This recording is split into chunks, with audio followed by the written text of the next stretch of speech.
So, have you ever missed work and it wasn't because of something that was your fault or was really under your control? Maybe you left on time, but there was a tire popped or something like that, or there's bad traffic that suddenly unexpectedly appeared. Okay, maybe one of your kids was sick. All right, and you had to stay home to take care of them. Not sick enough for them to go to the hospital or get a doctor or anything like that, but just sick. And they're fine the next day. Maybe you were sick. Okay? Maybe you were feeling not great, okay? And you didn't want to go and get all of your coworkers sick. Thank you, by the way, for thinking about us. Or maybe you just didn't have the money or the time to be able to go to the doctor's office to get a note to get your absence excused.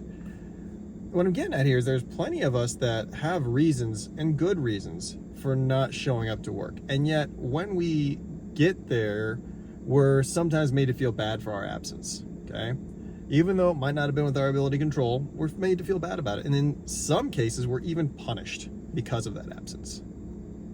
Now, having brought this up, having established this, why is it we incentivize and I guess accidentally end up shaming a lot of our students for their absences, especially for our elementary students, many of whom, they're not really in control of whether or not they get to come to school or not.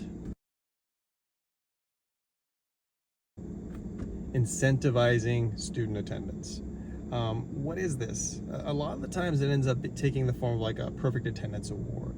So maybe inside your classroom you go and you offer awards for students who show up a certain number of times without any absences. Maybe it's an extra task or preferred task, or maybe it's a candy or a little toy, or back when I was teaching 4th grade, I would let my students, whenever they did something noteworthy, I let them hold like onto a little stuffy, okay? I had like little stuffed animals. And it was noteworthy based on them and what they were able to do. So it wasn't necessarily anyway, off the topic. So we do this, and I know this is coming from a good place, okay? It's just I don't think we've all thought out how it impacts the entire student population when we do these things. So you're not gonna sense the same snarkiness from me, the same heat from me as you might have in previous videos or in future videos. Like, for example, the Tardy Sweet video, I get a little that one bothers me a little bit. I think I even said it offends me.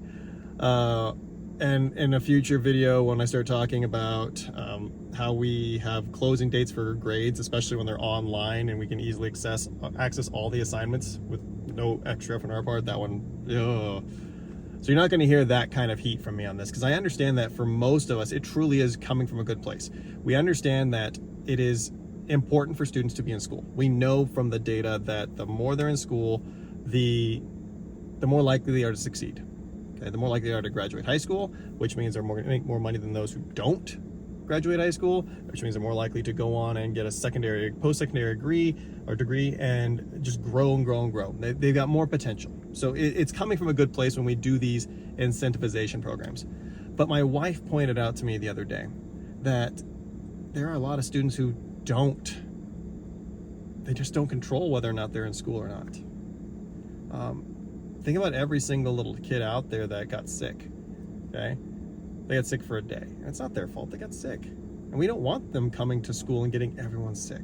That's kind of how pandemics start, just throwing that out there. But they don't necessarily have enough money to go to a doctor and get a doctor's note to get it excused.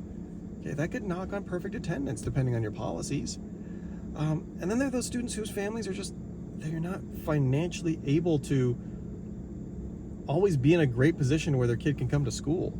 If mom and dad are driving them to school and they're tight on cash, gas is one of the first things that you got to start regulating, okay? Depending on how much it costs, how much money you're bringing in, it can be difficult.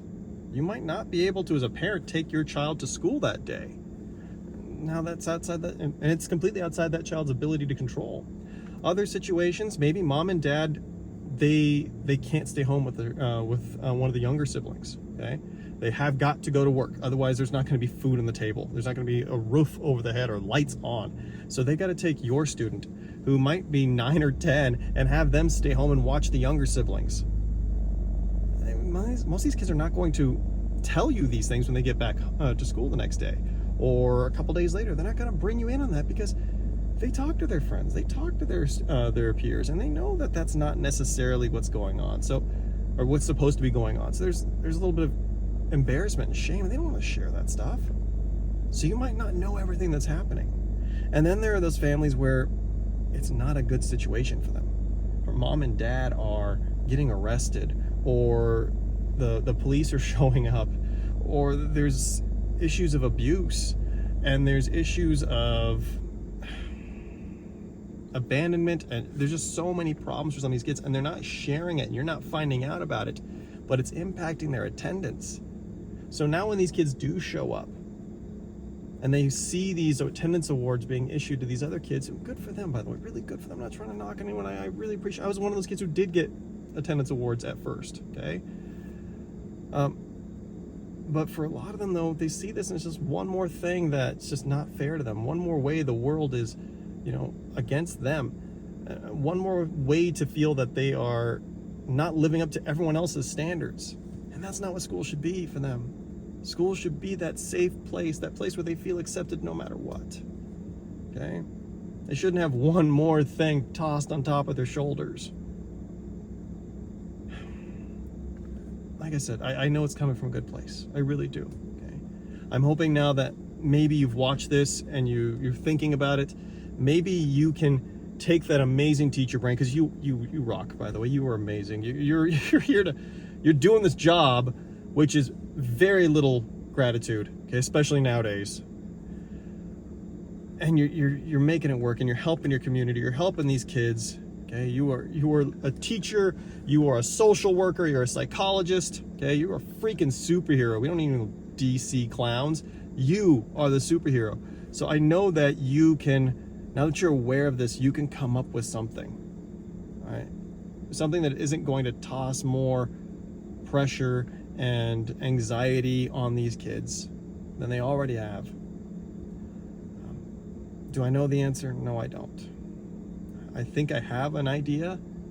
I mentioned it a little bit earlier. I talked about how with my fourth graders, I would give them little stuffies, okay, whenever they did something that was noteworthy. But I said it based off of their ability to produce noteworthiness, okay? Not necessarily off of everyone else, not as a competition with the other students or anything of that nature. Just find something else to celebrate about them. And the more they feel connected to the school, the more they feel that's their safe place, then they're gonna try. And if it is within their ability to have themselves at school, they will be there, okay? You create that environment, okay? You build that environment, and they will come, to make a really bad baseball movie reference. Okay, so it feels really weird to say this right now, because of the important topic, but I guess like and subscribe, definitely the subscribe part, and please comment, please share. If you've got alternative ideas, please put them in the comment section, okay? How else can we incentivize students and encourage students to come to school, to be in school, without holding them accountable for all those things that aren't in their ability to control? Talk to you later.